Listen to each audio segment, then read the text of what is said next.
This is a presentation of Northeast Streaming Sports.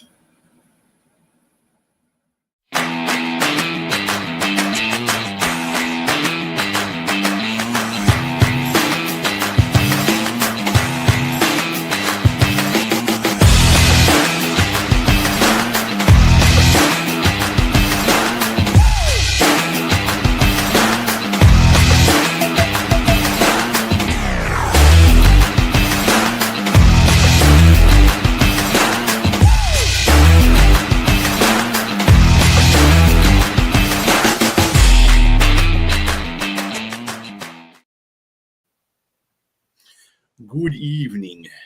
It is Wednesday, the 12th of November. This is the Unprofessional Professional Sports Show. I am BA here with James and Bo. How you fellas doing this evening or afternoon again, by your case, Bo? So I don't know if we're unprofessional or professional with no intro. I was like, what happened? There you go. We got to have a mixed bag because, it's been a mixed bag the last 3 or 4 weeks. So, it's we throw a trick in there once in a while, but it happens.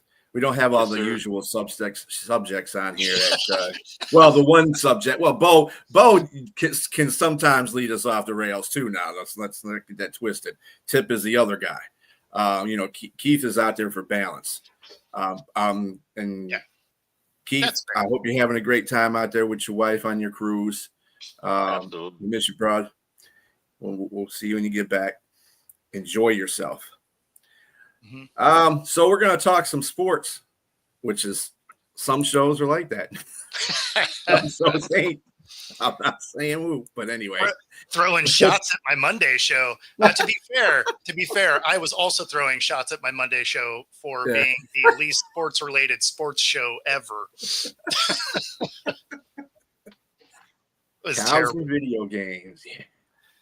Don't forget the cows. The cows. Yeah, cows and video games, yeah. Cows and weather, and it was a weird show. So going to sports. I don't know if you guys heard, but Michigan State got put on probation for 3 years for recruiting violations under Coach Mel Tucker. Besides the probation, MSU was also penalized $30K plus dropping a bucket. Yep. 1 point plus 1.5% of the team's budget. Again, another drop in a bucket, especially for a school like that. So I want to say the NCAA is starting to come down on folks, but then it's kind of like a weird way that they do that kind of stuff. It's like you want to take them seriously, but then you don't want to take them seriously because they're not too much. You know what I'm saying? If you're waiting for the NCAA to be a governing body the way that you would think they should be, pack a lunch because that's not going to be the thing. And then you have the college football playoff that doesn't care about the NCAA. So even in the middle of Michigan cheating, they're like, yeah, that sounds like a NCAA problem. They're in the playoff. So college needs to figure some stuff out. Yeah. So this is Michigan State football? Yeah, Michigan State football. Yeah. Yes. Well, make it worth your while. If you're going to get penalized for things that you shouldn't be doing, you need to be winning. Exactly. You can't cheat and also suck. That. Right. Somebody needs to get fired for real. Wasn't their theme Tuck's coming, or he was? Pause. Starting something right there, Brent. That's little brother from Michigan. It's funny, the big brother can cheat and get away with it, and then the little brother doesn't cheat or cheats and doesn't get away with it. Well, you know what? It's kind of like the NCAA picks and choose who they want to. Oh, if your school sucks, maybe that was it. Maybe that was the last straw for the NCAA in deciding in that factor. It's like, you cheat and you still suck? Oh, yeah, you're getting penalized for that. They penalized Michigan. They just didn't take a trophy away. If Michigan was good and they won, they wouldn't take the trophy away. They'd still sanction you and do whatever, but they wouldn't take the trophy away. So, if you're going to cheat, you got to at least win. There you go. So all the schools out there, if you're going to cheat, win. So that way you won't get sanctioned. What's your motto, Beastrilla? If you ain't cheating, you ain't trying. Yeah, if you ain't cheating, you ain't trying. That's right. New England has done it for so many years. I mean, I can't tell you how many teams have done it over so many years. Houston, the Astros, there you go. Hey, the rules are black and white, but there is some gray area that you can play around in. Oh, yeah. Until it becomes black and white, right? Like usually you end up doing some of those things and then they're like, oh yeah, so that is a rule now. 50 Shades of Gray area. Yeah, that's right. Or you can be like the Lions, just come up and start making rules as you go along. That helps too, Mm-hmm. Oh, well, we have this rule that was formed in 1885 for the youth football in general, not even the NFL, and this is what's going to happen. It's like, dude, come on. It's like Detroit's always like the guinea pig for NFL rules for some reason. But anyway, the Cleveland Guardian teammates, Luis Ortiz and Emmanuel Chase, they pleaded not guilty to charges that they took bribes. Speaking of cheating. See, I don't know if you'd go that route, right? Like, because, I mean, that just means you were cheating on your own. Well, that's true. Unless they were cheating for their team. I mean, at least they were. What were they doing? They were calling pitches. Weren't they calling pitches like every third pitch was like a slider or something like that? Yeah, I think you mentioned that. As a matter of fact, it had to be a slider in the left batter's box, right? And it was every third pitch, like clockwork. And then, you have bets of $5,000, and then it just hits every time. And you don't think people are going to notice that? Like, come on, what are we doing? So, like, how dumb are these guys? I mean, at least get creative with it, right? You're the one pitching. You could have made it anything. You didn't have to make it the same thing every time. I mean, in the way that some of these athletes are, you kind of understand why people think that there's such thing as dumb jocks. There you go. Oh, there definitely is. Idiots like that. Yeah. Speaking of idiots, Antonio Brown gets $25,000 bail and a GPS monitor on his attempted murder charges in Florida. See, that doesn't make any sense to me. Attempted murder. Mm-hmm. $25,000. Like, I know people when I was younger that got in trouble for having weed on them, that their bail was like $150,000. $25,000 because of attempt. Like, I feel like, that's one of those one things, not like the other. Like, I don't know. I feel like weed probably isn't as bad as attempted murder. No, I don't think so. I mean, I don't know. One seems like they're trying to relax, and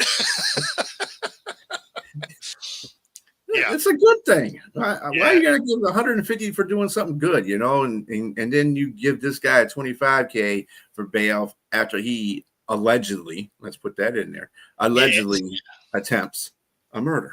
So I don't know. I don't know. I got nothing. It doesn't make any sense to me, especially with a guy like AB who isn't mentally stable. Mm-hmm. I would have wanted to keep him maybe somewhere that he could maybe not go finish the deal. Well, Brent, he's got a GPS tracker on his ankle. He's got an ankle monitor, so they'll track him wherever he goes, unless he takes it off. Of course, that could happen too. I mean, it is AB. You don't know what happens, Well, that's the thing, right? Like, scissors exist and private planes exist. Right. Like, you could bounce out to somewhere that doesn't extradite people. The dude extradited himself and went to Dubai. Obviously, you got some kind of money if you're going to go there and just chill. Well, Dubai is not a cheap city. It's not. He also did. He was doing like appearances and stuff there, so he was still making money while he was there. But like, you got to be doing something dumb for Dubai to want to get rid of you, also, right? Because they don't just freely extradite people from there. So they had to have been like, yeah, you're kind of annoying, dude. You should probably get up out of here. So. But it wouldn't shock me for a 25K bond, which you're only spending like $5,000 on anyway, right? It's not like you pay the whole thing. That's what you go to bail bonds for, right? It's a percentage. Mm-hmm. So, Right. He's probably like $5,000 into being free. 30-cent scissors will take that thing off. And then, you charter a plane to any other country that's close and then fly commercially out. And, there's plenty of countries that don't extradite. Like, I feel like this was a easy opportunity for AB to bounce out. Now, I don't know if he does, but he's crazy enough you could see him doing it. Like, if I saw a headline that was like, Antonio Brown's running from the cops and, now he's overseas, to be like, yeah, no, that makes sense. Like, it wouldn't be surprising news, put it to that. Not at all. In fact, if I heard that he stayed and went to jail, I'd be like, oh, I mean, that's curious. Like, our resident lawyer to be Sonia, she pointed out that Saudi Arabia, Dubai is one of the cities that have an extradition agreement with the United States. So if the United States wants somebody, they're going to come get them, and they're going to allow them to come get them. So it doesn't, since they have that agreement, that's the reason. I don't think he actually knew that, which is weird, because if he didn't know that, that means his lawyer wasn't doing his job, because he's going to say something to him about that. They go to a country that doesn't have that rule. How about that? And there's plenty of them. So it's not like it's not like there's one obscure country to go to. Like there's quite a few of them that are not big fans of the US and will give them the middle finger the whole way. Yep. So yeah, I don't know. I thought it was interesting. And I know that Dubai has the extradition agreement, but they don't necessarily always abide by it, right? They're just like, oh, we don't know where he is, right? Whereas this one, they're like, yeah, no, you're dumb. You should get out of our country. Like, I think it all has to do with how much potential he has for the country itself, instead, or for the city itself, and not, the dumb stuff that he's got. His charges carry a potential 15-year prison sentence if he gets charged with it, and a $10,000 fine if he's convicted. So he attempts to kill somebody, he gets 15 years and a $10,000 fine. How is that? Well, only his fine is half of his damn bail. Like, but how is that? How is it only a $10,000 fine? Like that doesn't make any sense. I mean, you feel like attempted murder probably should have an extra zero, right? At least. Mm-hmm. Knowing Antonio Brown, that's probably exactly what happened. He didn't listen to his lawyers, probably didn't tell him that. And Antonio Brown's a big baller shot caller. He likes to live up that life, and he could have went to Dubai as like, balling out. Yep. So even if he was getting, even if he's getting paid, he's going to try to ball out. And he wants to have freedom. Well, dude, when you go to a country that has no extradition rules, that's probably a country that's not Dubai. It's probably somewhere in South America or something like that. You never know, but he could have made a better decision on that whole thing in the first place. All right. So we got some NFL coming up this weekend that are some good games on the slate. Yes. One of the two top games are going to be the Seattle Seahawks and the LA Rams at LA. And then the Detroit Lions at Philadelphia. We get them back to back too. Yeah, that's great. That's what's great about it. You're going to have 6 hours of like awesome football. Mm-hmm. Yeah, I would agree with that. Yeah, I was going to ask you, Bo. Has Pags said anything about this game? No. Well, so he hasn't been on the show. He was at the game Monday night. But of course, we didn't, we talked about cows and cheese and stuff, which was weird because we didn't talk about that game, considering he was in Wisconsin for that game. But he hasn't been on the show since. So no, we haven't previewed it, but this should be a fantastic game. Really, both of those. Which is a good thing that we're going to get 6 hours of awesome football to wrap up Sunday, because Monday is about to be the biggest clunker ever. Cowboys versus the Raiders. Like, what are we doing? Why is that prime time?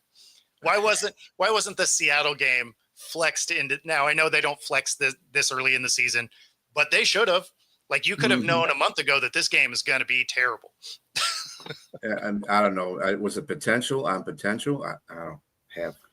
Well, so they don't actually start flexing games until week 13, I believe. Right. It's 12 or 13, something like that. And so at week 11, you're too early no matter what. But yeah, I feel like they should probably maybe bump that up a little bit. Like maybe at week 8, they can start flexing games. Exactly. Halfway point. Yeah. Like you can kind of see which teams are for real, which ones aren't. At a minimum, it should have been, week 10, right? Because you had the trade deadline. So they should have started last week. Like, oh, all these teams that punted all their players probably don't need to be in prime time.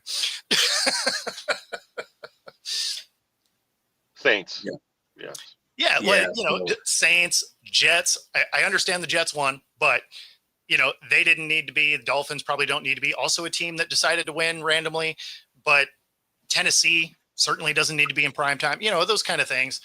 Or if they are, they should be on Thursday because they require that game to suck. And so, they're like, oh, you have one win. Cool. Thursday night. That's for you. Thursday night suck bowl. Yeah. Mm-hmm. Also, in the news, of course, Brian DeBoer got fired as coach in the middle of the week here. Do you think his GM is going to be following? And the GM's going to be following pretty soon. No, probably at the end of the season. Probably at the end of the season. Yeah, I would say. I know they evaluated both of them separately, and obviously the GM has he's made some pretty good moves, man. I mean, you really, with the opportunity that you were given, say for instance, you got your quarterback in his last draft, and you got your a key piece on your defense, and you're right at the top, and you got a decent running back. So it was a great draft for them. Just didn't work out the way you would think it would work out. And I think Dayball is just different. I mean, he was in his fourth season, and he only had one winning season. It's lost a lot of games. It was 21-48, I think, a record or something like that, somewhere around there. And it just didn't look like it was. I mean, he looked desperate too throughout the season. Obviously, he took Russell out. He put Jackson Dart in, and even the whole concussion protocol situation, that was a debacle. You can tell. I mean, and then the blown leads in those games. That's just really like there was the icing on the cake, or a straw that broke the camel's back. And I wouldn't be. I think everybody. I don't know about you guys, but for me, I was like, okay, he's probably going to get fired during the season before the end because it just doesn't look good. I mean, they're 2-8. They probably could have won some of those games. They could have won. That Denver game. That was a total debacle. Yes, and several games. And I just think that it was just time for a change. And now you got Jameis Winston in as your starter. They're just trying to save face and just try to figure out what they can do with the game until Jackson Dart comes out of concussion protocol. So I think the thing that's funny there is I really thought Dable should have been fired last year anyway. But it's interesting that they fired him now because you could see that he was having pretty good chemistry with Dart, right? You thought he was ultimately going to end up getting saved because Dart ends up in concussion protocol. Now, obviously, this is like the third or fourth time he has. So, I mean, clearly he's using him incorrectly anyway. You lose Scatabo, you lose Neighbors. So, I mean, you have all these pieces that are injured. So you thought the amount of injuries might save him for one more year only because of the chemistry that he had. I think what sealed his fate was Dart goes down and he let Russell Wilson engineer a loss, right? Because they were up 10 with 4 minutes to go, right? Yep. And Wilson ends up with 4 drive opportunities, has 12 plays for 7 yards. So when you had your first 6 plays, right, fails miserably, and I don't know why you thought Russ was going to be the guy. He wasn't the guy when you had all of your players. That's why he got benched to begin with. So I don't know what you thought he was going to do with all of your stars hurt.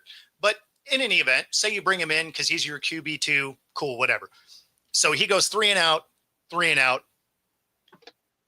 the other team scores a touchdown, I'm throwing Winston in because we're already on path to lose here. Let's see if Winston can add a spark. I think the fact that he didn't look at Winston, who's actually making way more money than Russ anyway. And does Winston lose you the game? Yeah, probably.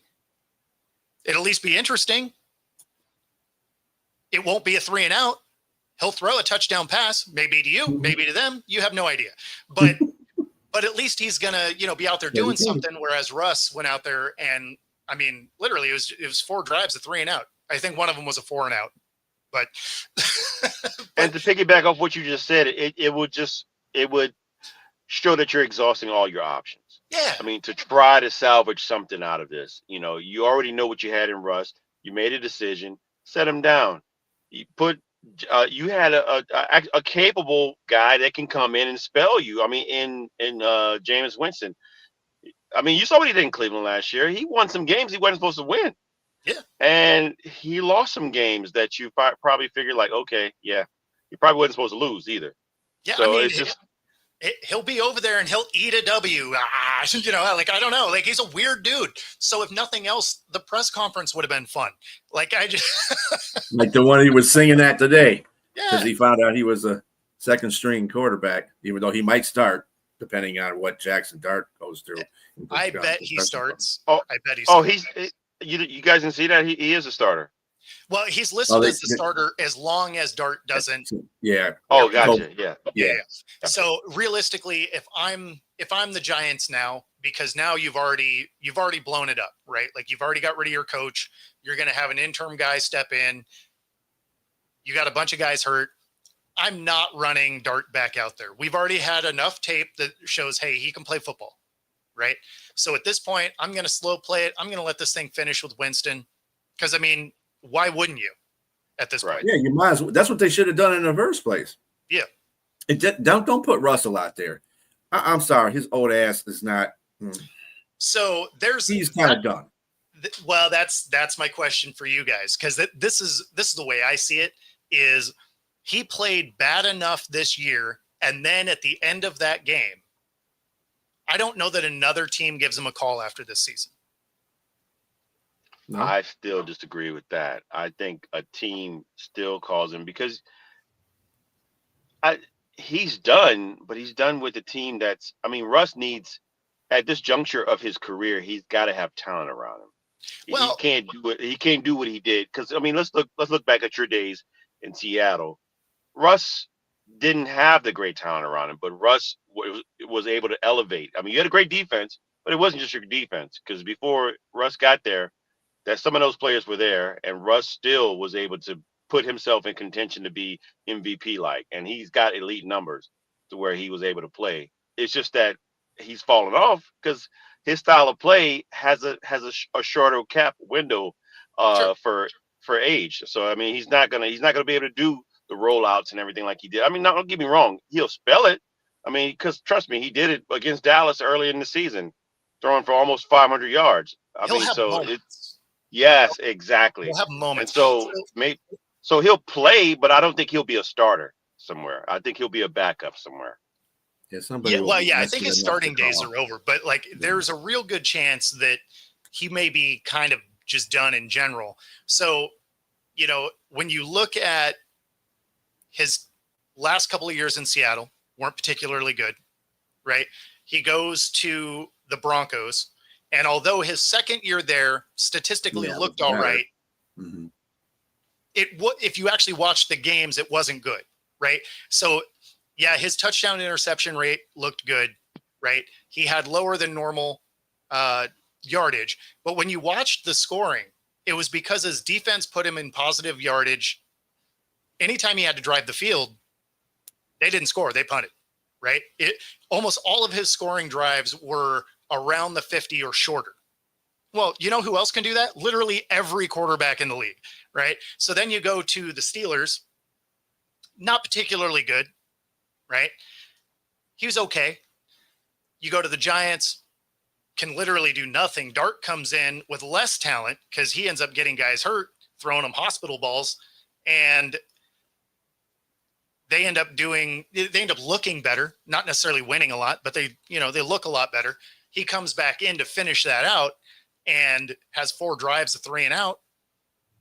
I mean, you're not who I'm calling. Like if I'm a GM and I'm looking at the other backups that are around, I'm like, yeah, that's probably not my dude. Because one, players don't buy into his weirdness. That stuff sells if you win, right? But if players think you're phony and you're not at an elite level anymore, they are not listening to you at all. They will listen to your nonsense if you are elevating the game and you're winning games, and like all that stuff sells fine when you win. That whole winning cures all thing. But if they think you're corny, phony, whatever words you want to use, and you're not winning, yeah, they tune out real quick. Yeah, So, I just don't. Yeah, I'd see him. He'll be a backup somewhere if somebody is desperate enough to call for him. I think it's that. I think it's that second part. I think it'll be, he may not necessarily be on a roster until later in the year, right? Mm-hmm. Like if somebody gets hurt or something like that. Like I could see his career being one of those where he gets called off the couch kind of thing. I could see that a little bit. Desperation moves. Don't get me wrong. Like there's teams like the Titans and stuff that exist. Like he's going to be on a roster. I'm not pretending like they're going to be like, oh yeah, go sell cars somewhere. Like obviously he's probably going to be on a roster, but nobody's expecting him to really do anything moving forward is kind of what I'm looking at. I like to be as hopeful as James is for him, but I just don't. The dude has been fading since his last 2 years in Seattle, and it's just like a steady decline ever since he's gotten, he's came from there. So, and then I know. Tom. I like I said, I think he probably could be a backup somewhere because the evidence. I don't just like try to shoot shit. Excuse me, crap out of my. You know what? Yes. Yeah. Pretend no one heard that. Anybody out there? Pretend you didn't hear that. But hear what? Thank you. Yes, but the evidence was there. Like I said, the game against Dallas, that was vintage rush. But I think he can only do that maybe in a spell and in a situation where you have key players. Absolutely, Dallas's defense. But with that said, I mean, anybody should be able to do that, I guess. But I bet he could have done it against the Bengals. Probably could have done it against the Bengals too. Yes, but my point in bringing that up though is that he could still play in the spells. I mean, and that's where a backup player should come in for somebody and do something like that with an ideal situation, meaning you have middle league neighbors playing, you have a few other players playing, you have a running game.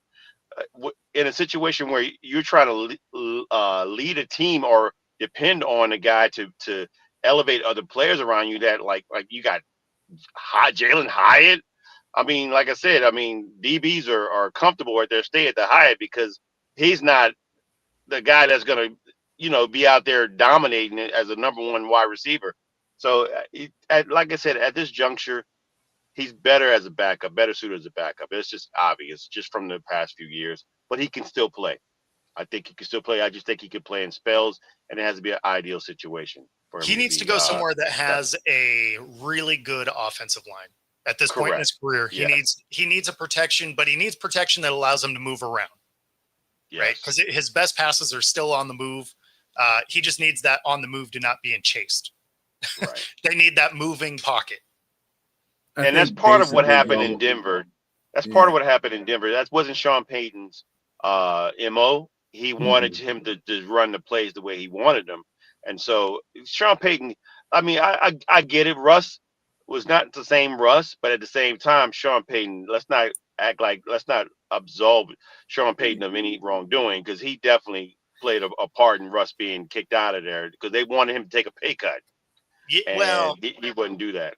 The biggest thing with Payton is you knew before that even really got finalized, those personalities were not going to work. Right. Payton Absolutely. is a no nonsense. We're here for football. Do not mess with my program kind of person. Mm-hmm. And Russ had really evolved into me before we. Right. where I'm going to have an office and the executive level and all this goofiness that he did for Denver. So like, you knew before that was going to, I mean, as a Seattle fan, you're like, oh yeah, let's do all of that. Like, got the popcorn ready. Like, I know this is a dumpster fire. So, I mean, it's, but yeah, I mean, you knew soon as they went, oh yeah, we went and got Peyton. I was like, oh, that is not going to work. Yeah. Sure. I mean, when you're on your second quarterback anyway, you don't really have much chance to go anywhere in the first place because you're on your second quarterback. And I guess somebody would hire him if, in fact, they didn't expect much from him. If they hired him for that and they said, well, I don't expect much from you, bruh, but you're there, you're here. If something happens to our first string quarterback, at least get us a touchdown or two, or try to leave a drive, or whatever the case may be. And again, it is depending on who he has around him at this point in his career. So, yeah, I mean, if you need to do high knees on an airplane, he's your guy. and it was asked if there was a chance he chooses to retire. Now, I don't know what he feels he can do in football right now, but I'm gonna go with no chance. I'm gonna be like, if my wife is a Grammy Award winning singer, I think I would probably stay at home. You know what I'm saying? Because she's making money. But hold on, bro. She ain't been Grammy Award winning since the beginning. Well, whatever. Not just that, but she's making money though. Oh, she's still making money for sure. But like he'll keep playing. Like, she's not doing jujitsu, so he's all right. Like, I don't know with her. Kind of whammy she putting out of him. But anyway, yeah. No. I was just thinking Giselle, right? So. Oh goodness. Oh yeah. Damn. So she's not doing jujitsu, so he can keep working. But no, I don't think there's any chance that he. I don't think there's any chance that he retires this next year. I think if he starts to become that off the couch guy, I think that's where he does it. Yeah, because then the ego doesn't let you keep playing. I think that's in his brain though, because the one time when he came out there for the Giants and everybody was booing him, that's got to take a shot to your, that takes a shot to your ego. Yeah, I mean, everybody was booing you. They were booing so loud you could hear it on the TV all the way in the back room somewhere. That's the New York media, man. Our fan base. That's just what it is. I mean, you know what you get into when you come there. Sort of. I mean, that just happened to Bo Nix this week. His own fan base was booing. I think they were booing the offense in general because they're flat. No, in fact, fun thing. I have the soundbite for it. Oh, look at that. So here you go. All right. The Bo Nix one? Think about some of their reaction, boos and that kind of thing. Well, I've been booed before and I'll be booed again, so not going to be the last time. It's obviously unfortunate. You don't want your own fans booing you, but, it's part of it. Yeah, I mean, so I don't think they're going to be – I don't think that plays as big of a – I mean, it might for Russ because he does have that need for I need everyone to like me kind of thing. Mm-hmm. But I don't think it's as big of a deal for him. You know what I mean? Like, it happens. It's part of football. So I don't know. Year. He's probably in a slump. I mean, just like everybody, most quarterbacks – after defenses have some film on you, you know what I mean? So it's just he's under strong pain, man. It happens. That was a bad game just overall. But I mean, on Russ's end, it happens to all of them. So I don't know that that weighs so much on him, right? Other than his need for everyone to like him, kind of thing. But I don't know if that's as big of a deal to those guys. Well, speaking of everybody needing to love them, we do have 30 and 30 may start the next game. You know what? Let me tell you something. Jameson Wilson, if anything, he is entertainment all the way to the max. Even playing football, I mean, the dude, he's a gunslinger. He don't even care at this point. He just, hey, I saw he was open for like a second, and just because the ball got there 2 seconds later doesn't mean I didn't make the right choice. I mean, the problem with Winston is I'm not even necessarily sure he saw his own guy open. He, like, some of those throws, he's like, someone's down there. Mm-hmm. That's what I'm saying. Might be my guy, might be your guy. I just saw a helmet, which meant there's a dude down there to catch the ball. Jameis has to have a hot streak. Once he's on a hot streak, he will light fire. He's like a tale of two. It's like two. Let me see. This is an analogy. He's Jekyll. Okay, so Jameis is like a guy that I would liken to be like a flamethrower. He can light up the areas and tear up any type of warfare and just enemies and light them up. But he can also be a person that will walk into a house that's full of gas and light a match. Many times. Sometimes. And blow F up. You know what I mean? Yes. In the same game. Yes. Like, what the hell? Mm-hmm. Trust me, I've seen it. And just like, that was just scratching your head. You leave the coach, the fan base, everybody, the owner just scratching their head, like the mascot, like, what the heck just happened here? And so but I mean, that's just what you get. So you just don't know. He's like the box of chocolates. You never know what you're going to get. That's just what it is. Yep. Yeah, no, like I forget which game it was, but he had like, I think he had 2 touchdowns and 2 picks, and they were both like pick sixes or something. Like, he had such a ridiculous game.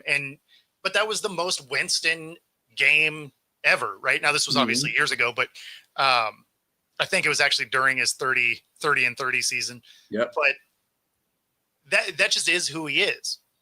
Like, he's going to sling the rock, and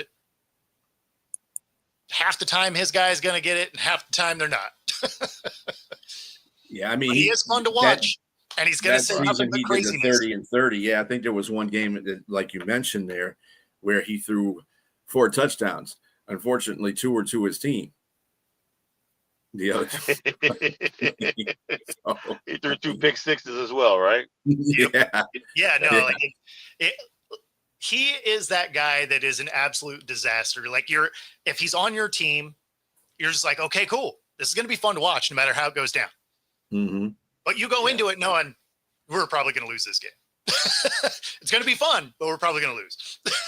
Both sides are pulling out popcorn. Oh, Yeah, no right. question. Yeah. Yeah.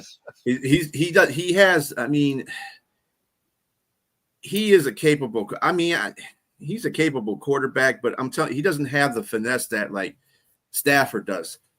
Yeah. A point being that Stafford played Baltimore in the year that they won the Super Bowl, and they went on a road to Baltimore.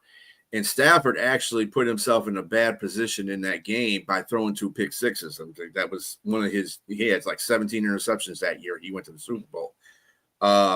But 2 of those pick sixes were, they returned for touchdowns, and Baltimore was up. But at least Stafford has the wherewithal to make sure, hey, you know what? Let's do this a different way. And he won that game. It was a field goal that won the game. Well, it was a return kick for a touchdown that won the game. But he had him in a position to win the game at the end. So, I mean. So Jameis will do that. He does. I don't know if he's going to figure that out. Well, I think he's a different type of. It's not necessarily that he figures something out. He just happens to have like luck, Dory brain when it comes to mistakes, right? Like, he doesn't remember that he threw a pick while he's walking off the field, right? So it does not affect his next drive because that is long gone. Like, he's just, they tell you to forget quick. Like, I don't think I've ever seen anyone forget about a bad thing that they've done as quick as Jameis Winston does. And it's not an indictment on him. That's great. Because if you throw a pick, like, you just got to move on. I don't think I've ever seen anyone move on quite as quick as he does. Like, he doesn't even go over there and like throw the iPod or toss his helmet. He's just like, why is everybody upset? Like, I'll get him next time, fellas. Yeah. So he just shows everybody the W. Exactly. We're gonna get. He's just eating it knuckle deep. Exactly. You're just like, I mean, I guess cool, man, but Yeah, I don't know. So, and other NFL news, guess what? Justin Tucker is on the loose. Welcome to the Browns. There you go. Right? No, we were talking earlier in our Atlanta. chat that me and James are in. You should go to Atlanta because Atlanta's always, they're signing a kicker almost every week now because they can't, find a good one. No, I said, so well, that's a real answer. Obviously Green Bay could probably entertain the guy too because their guy's hurt. For massage reasons, the Browns make the most sense. Him and as long as you can deal with his off-field out. issues and make sure he doesn't go to any Deshaun massage Watson. parlors, he'll be fine. Yeah, him and Watson can hang out. They that can would be be there. great. They can be each other's alibis. Yeah. although Justin, Tucker, he doesn't have. I don't know what at least Deshaun had his stuff kind of like on mid-level, low key. Tucker just has his stuff all out there. I was like, wow, dude. The thing that's funny is he'll definitely get calls, right? Outside of his last year where he had all of this coming out, which, that's going to mess with your head for sure, right? You're going to be less focused. Anybody that says you're not is lying, right? Like if you have that kind of craziness going around, you're just not going to prepare the same because your brain's just not going to be there. That being said, even with the struggles that he had during that season, he's still the most accurate kicker all time. Someone's going to give him a call. I agree. He has to face the fact that he's probably going to get booed in his home stadium. Wherever he's at. Yeah. And we have solved the whole Payne versus Brown controversy about Payne basically punching the hell out of him on St. Brown. Yeah. In fact, I got that video for you. Oh, got another one. All right. This is that video. You get to see both hits. All right. That we got in a little scuffle. You saw St. Brown hit Duran? Yeah, for sure. Gave him that too. And they did too. There was some bullshit, back and forth, whatever, this and that, and the other. And then, we end up scoring. And, I go up to him. I say a little something, nothing crazy. And then he decides to swing on me. So, it is what it is. Yeah, he didn't want to mention the fact that 2 plays prior, he socked him in the face. But, he did mention that. In fact, on his podcast, the St. Brown brothers, he mentioned that, they had scuffle going on in the 2 plays beforehand. What happened was he got cleaned up by a cornerback. He got planted on his back. And as he was coming up, Payne bumped him. So he pushed Payne. It was like it's like a 5th grade, schoolyard thing going on. So then Payne pushed him back, and then he said, I didn't mean to swing at his face. I just wanted to push him, but I hit him, and that was wrong. I shouldn't have never done that. He's like, accident. Yeah. I didn't mean to swing face. Yeah. Considering both of those, Amon's really was like, whereas Payne was like, yeah, I'm going to knock you the F out. To be fair, Amon's giving up 100 pounds on the dude, too. Yeah. At the same time, bro, don't come back at anybody else without having your arms guarded. Guarding your face, especially after you don't care how soft the attempt was. It was still an attempt. That's like you taking a knife and you're like, you still swung a knife at me, man. Yeah, like, what do you want me to do? Yeah. Then he said he had grabbed his Payne had grabbed his face mask and was like shaking him. So that's where it stemmed from. And then he was talking about how he when he got hit, he said, yeah, I don't think I want to start a fight with this guy. He's like 300 pounds. I'm not doing that. I'm not getting cleaned up on this field. Hell no. So he admitted that too. He said, Amon is a smart guy. So he knows what's going on out there. But then his brother was talking about, if you saw that video where Payne punched him, the first thing he does is, what does he do? He guards his gems. He well, it was funny. didn't put his hands up. He put his hands by his gems. Like, Well, you're wearing a helmet. Like you don't need to guard that much. Like I always thought fights on the football field were dumb anyway. Even when I played, I'm like, you're literally punching someone in the helmet. You're more likely to break your hand than to hurt the dude. Right. But I mean, at the same time, him saying that he didn't mean to swing. I got in a lot of fights as a kid. 0 times did I throw a punch I didn't mean to throw one. well, I don't think he didn't say he didn't mean to swing. He just didn't mean to hit him in the face. That was what it was. I think he said he meant to hit him. Just hit him. Where else you swinging? You're like, let me hit you in a shoulder pad. Hey, like, I'm just a messenger. I'm just delivering what he said. That's all. You do know how dumb that sounds, though, right? I mean, yeah, just come clean and just say, or don't say anything at all. Don't interview. Don't talk about it. Just like because it's gonna sound crazy to say that. Especially because on top of that, then you now incriminated yourself on your own show. So now you're definitely getting a fine now if you didn't get one before. That's almost like OJ situation. Like if I was gonna do it, this is what I really would have. This is what I would have done. Like, I mean, come on, man. Just don't say anything. No. You didn't get a flag in the moment. You know, it took people like me digging to go get, because you were like, what exactly spurred this? Because nobody just hauls off and like loads up to blast somebody just out of the blue, right? Like something had to happen. So then you're kind of scanning and you're like, oh, well, I mean, he punched him in the face. So, I mean, yeah. So for you to go on a podcast and be like, oh yeah, well, I mean, I kind of punched him in the face. Like, well, dude, he just got suspended. So not only are you going to get a fine for sure, right? Because you just admitted that you did it. Mm-hmm. Well, now you're looking at, do they suspend you too? Just, trying to make it even. For clarification, Bo, can we get a glimpse of that video once more, please? Of course. It's still up there. Okay. For that, we got in a little scuffle. You saw St. Brown hit Duran. In fact, here, we'll even do it in slow-mo. Scuffle. You saw St. Brown hit Duran. Hit the wrong button. Yeah, for sure. So shimmy. That shove, even that was like get out of my face. What are you doing? Like that's a shove. I don't know if that's soft or not. That's just he's just trying to push a big 300-pound guy. That's what his intention was. He said he was trying to shove him. So, I'm cool with that until you see right here. You see his head turn and his fist is past his helmet. So that's not for sure. And they did too. Did this. There was some bullshit, back and forth, whatever, this and that, the other. And then, we end up scoring. And I go up to him. I say a little something, nothing crazy. And then he decides to swing on me. So, I mean, it is what it is. When he covers up his stuff, I was like, okay, he's hitting your face. He ain't hitting you in the nuts, man. What? But he knew that was coming. He knew something was coming. Yeah. Oh, yeah. Oh, yeah, he braced. Yeah, no, you knew was braced too. If a 300-pound guy was coming toward me full of anger, yeah.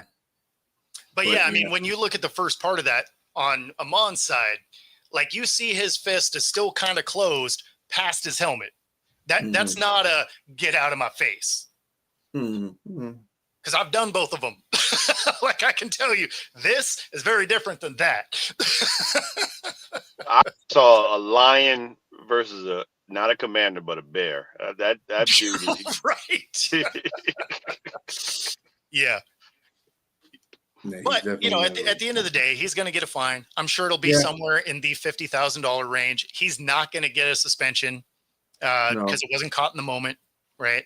So he did that in front of like 2 referees too. That was the first initial contact was in front of like 2 refs. One was actually just looking right at it because he went in there to break up the whole situation, but he was looking right at it. So if he didn't call a penalty on it, I mean, was it Deron Payne that hit the ref? Who hit the ref? No, that was different. That was game. Same game though. Like it was a same weird game. Yeah. Same game. Yeah, they were all trying to go nuts in that game. The Commanders were. Kinlaw came over there. It was Kinlaw.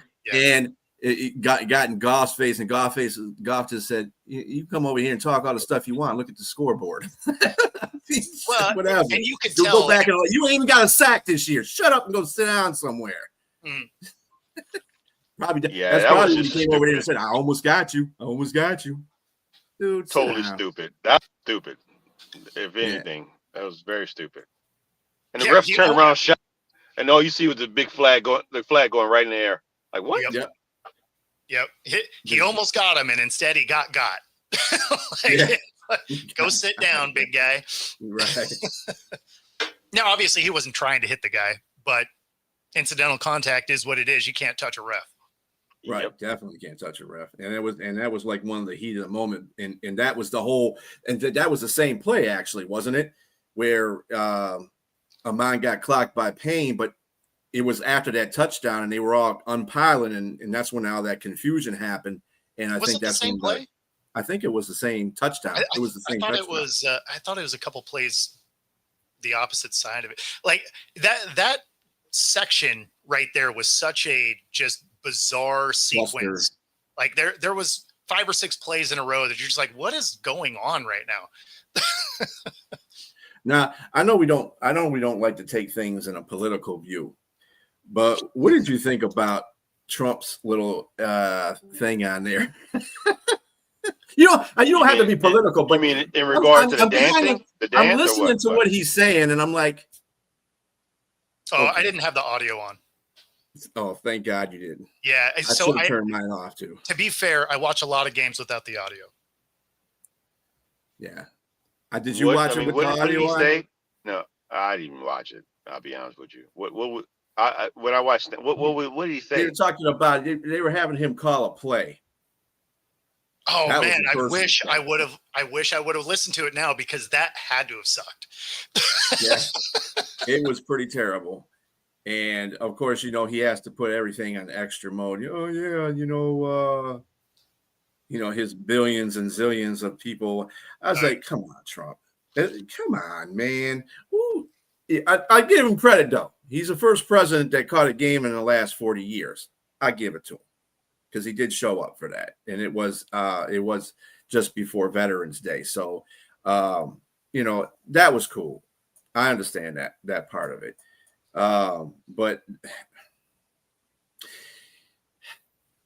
I don't know how to say this without insulting people, but when you sit there and you're explaining something like a 2-year-old, or you're talking like a 2-year-old, the two guys, and these guys are like, they're going to be all on his, because, he's the president and he's in a booth with them. So, they're not going to be like, man, what are you talking about? That kind of stuff. They were like, yeah, that's great, Mr. President. That was a great call.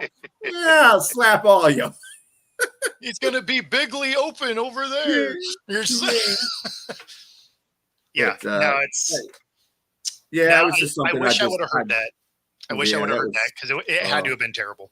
It was horrendous. I'm going to have to go back and listen to that. It was horrendous, man. I was like, yeah, this is part of entertainment that you should not be involved with. He talked about he was a tight end in college. I think he was a tight end in college. I don't know what the hell he was. He played football. Who did? Trump said he played football and he was a tight end. That's hard to imagine. Yeah. But anyway, because even when he was younger, he wasn't exactly like a guy you thought was like super fit. Right. No. But then, who's going to fact check that? So, like, based on his height, because he's like 6'2" or something, right? So, I mean, like, who's fact checking that one? Like, feasibly could have been, I guess. I'm assuming it wasn't D1. It was like, D45. But how do you know he went to college? I thought, because he got handed the keys to the Bentley, he didn't have to do all that, but whatever. College games this week for the top 12 teams that are bidding for playoffs. If I can get to it here. Yeah, there we go. So let's see. Teams on the, Michigan's playing Northwestern. Texas is playing. We got crappy games this week too, I see. No, Texas playing Georgia, right? Notre Dame is playing Pitt. There should be a couple of pretty good games actually. Yeah. Is Texas is it Texas playing Georgia? Yeah. Iowa's playing USC. That's not even in the top 12. Oh, Oklahoma is playing Alabama. Yeah, that's a good game too. Both those Yeah. games, the Texas, Georgia, and the Alabama, Oklahoma game. Yeah, Notre Dame Pitt should be good. Yeah, that should be a good game. No, like there should be some solid games this week. Texas Georgia is going to be the best one. Like that'll be the game of the week. So to me, the top team right now, I think that's kind of underrated because they're not number one, but Texas A&M. Yeah. Everybody's not really talking about them. Texas A&M has shown game in and game out this season that they are formidable and they are scary. You don't want to see them. And they're still ranked number 3, right? They're ranked 3. Yep. Well, and it's funny because they didn't get love last year either. And they were a good team last year. Mm-hmm. Yep. You know, there's just something about A&M. They could be decimating the league, and people be like, "Who?"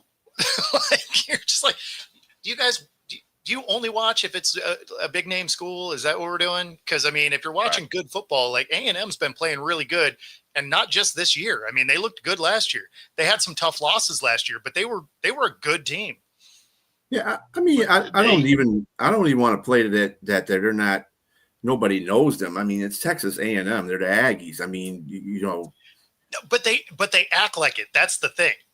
Is when you listen to the commentators, you will talk about all of the 25, and when they do randomly touch on A&M, it's for like a half a second. You would think they were the 25th team in the top 25. They're like, oh yeah. I mean, they're here, not third. Yeah, they're taking on South Carolina this weekend, so that should be 10-0. I mean, you're hearing about Alabama and Georgia and Oregon, all way more than A&M. Right. Yeah, and that's again, I hate to keep keying on this point because then people say, "Well, you're a Michigan fan," but I think Ohio State shouldn't be number one. I just don't. I think they are a good team. I'm not saying they're not a good team. But the point of the matter is, I think Indiana has done more to impress me than Ohio State has, and Texas A&M. I was like, I'm curious how crazy you're going with this. Be like, they're not even the top 25. Like, get them out of here. Oh no, I'm not. Hey, the two that are 2 and 3. Yeah, I think they're better than Ohio State. Right? No, I'm not trying to say Michigan is better than Ohio State. That's a lie. Or any, Alabama might be better than Ohio State. I don't think that's happening either. But no. I was just curious how crazy you were getting. But no, I'm with you. Indiana's looked fantastic. They had a tough outing in their last game, but they showed resolve in winning the game. That's just what you're supposed to do. You're supposed to win games tough, even if it's a tough game. They went against Penn State. Penn State showed that they battled with them, but they showed the resolve. I mean, the games like that, Indiana didn't win last year. And then particularly they didn't win against Ohio State. So that's going to be the game that's going to say they got for them to get over the top. If they meet up in the playoffs, they got to beat Ohio State to go further. Everything runs through the champion. Like you say, B, if you're the champion, you got to give them their props. And Ohio State, they're the reigning champs, and they showing like even better than last year. Yeah, so, I mean, it's that adage, right? You got to be the best, you got to beat the best. And so now Ohio State's beatable. I understand they're undefeated, but they're beatable. Like when you watch that Texas game showed that in the beginning. The first that Texas game showed that. I mean, here against the Huskies in Washington, right? Like that was a game. If they didn't decide to just play the most vanilla ball ever at the goal line, that's a different game because Washington was able to move the ball. They're not a ranked team. They're a good team, but they're not ranked. So, I mean, Ohio State's beatable. So if they do ultimately meet head to head, that's going to be a great game. I think if it serves me, I think they do play they might play for the Big Ten championship. They would have to, yes. Yeah. So that'll be the first meeting. Yeah, I mean, I'm the sure thing is, even if Ohio State or Indiana loses that game, they're still going to be in a playoff somehow. So that's the thing, is both those teams go to the playoffs either way. Like, there's no way they're leaving one of those teams out, because as it sits today, one of those teams probably going undefeated, and the other one will have lost to the other one. Right. So like both those teams are probably getting in. Unless it's A&M. All right, but this will conclude this show for this evening. I hope everybody has a great rest of your evening, afternoon for Bo. Yeah, it's still early for me. The visual is just it keeps coming to me, Bo. Yeah, it's only 4. It's only 4. Yeah, it's only 4 there. Yeah, it's not even dinner time yet.